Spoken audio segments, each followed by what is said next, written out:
All right, we are about to dive into a really complex, almost unbelievable story. We're going to be piecing it together from a whole collection of fragmented documents, personal stories, and some pretty wild philosophical theories.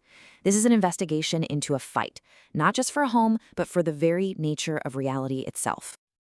And this quote right here from Joan Didion, man, it just gets to the absolute heart of our story. It's all about this radical struggle over place and identity. It asks the question, who gets to write the code of our reality? It's a battle to forge a world in your own image, especially when you're up against forces that want to just erase you completely. So, our story kicks off in the creative chaos of San Francisco. We're talking about a counterculture scene of artists, hackers, and radicals, and their world pretty much revolved around the legendary San Francisco Art Institute, or SFI. Now, their first base of operations was in San Francisco's Tenderloin. It's a raw, gritty, really unforgiving environment. But that was the crucible, right? That's where their community and their core ideas about survival and resistance were really forged. From there, the scene shifts over to North Beach, a place just steeped in the history of beatnik poets and artistic rebellion. You couldn't ask for a more fitting backdrop, really. This is a neighborhood that has always understood the power of using words and art to fight the system from the margins. And this was the intellectual and creative heart of it all, the San Francisco Art Institute. It was their laboratory, it was their sanctuary, right up until they got banned. And yeah, that move only fueled their anti-authoritarian fire and basically pushed their entire project out into the streets. Okay, so let's meet the key players in this whole thing. You've got Eric Seidenglantz, a conceptual artist who, get this, used to be a child magician. Then there's Alicia Baitra, a dancer and really the unwavering core of the group.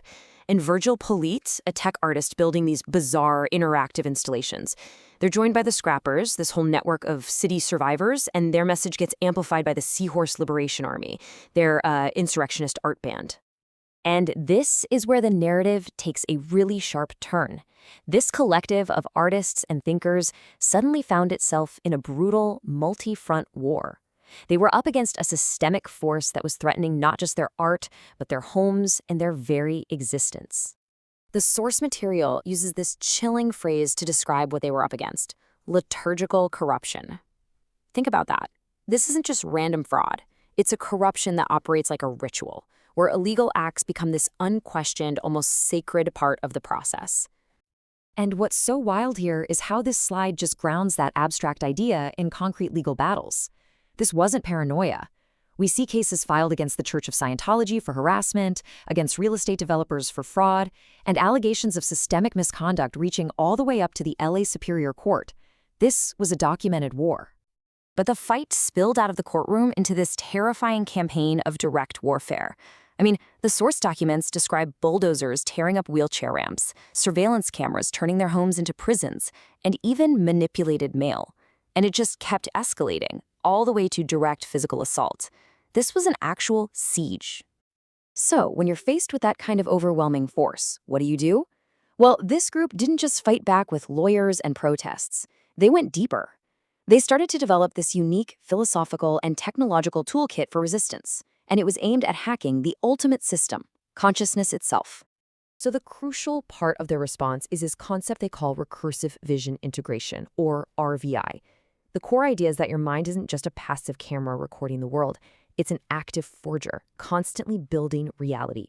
So RVI is a method for consciously hijacking that process, for rewiring their own mind through these deliberate recursive feedback loops. And this chart just illustrates the difference so brilliantly. On one side, you have the RABUS model, which is often associated with psychedelics, right? The goal is to dissolve the ego, to passively receive some kind of insight. But the RVI model is the complete opposite. It's all about active construction. The metaphor isn't to dissolve, it's to collide and forge. You are not the receiver, you are the forger. And the goal isn't dissolution, it's coherence. This quote, which actually came out of a conversation with an AI model, really gets to the essence of their whole project. This wasn't just about fighting eviction or corruption, it was about transforming the brutal, ugly act of survival into a defiant, creative act of resistance. So all this struggle and this philosophy, it eventually comes together in a manifesto. It's basically a set of principles for creating and fighting back in a world that feels increasingly hostile and, well, hyperreal. When you piece together their writings, these are the core tenets that emerge. It's a declaration of intent. They refuse to be erased. They use art not to distract people, but to disclose the truth. They aim to, and I love this, smuggle tenderness into the copy so the algorithm has to feel something. And maybe most powerfully, they don't just apply for the future, they hijack its trajectory. So, after years of fighting, the story reaches this incredible climax. The source material talks about FBI raids on their opponents' properties, a major legal victory, and right in the middle of the media frenzy that followed, Elishaba offers this simple, powerful declaration to the press. It's the ultimate act of claiming your place, of forging your reality. And so, the central question of their entire struggle, that's the one we're left with.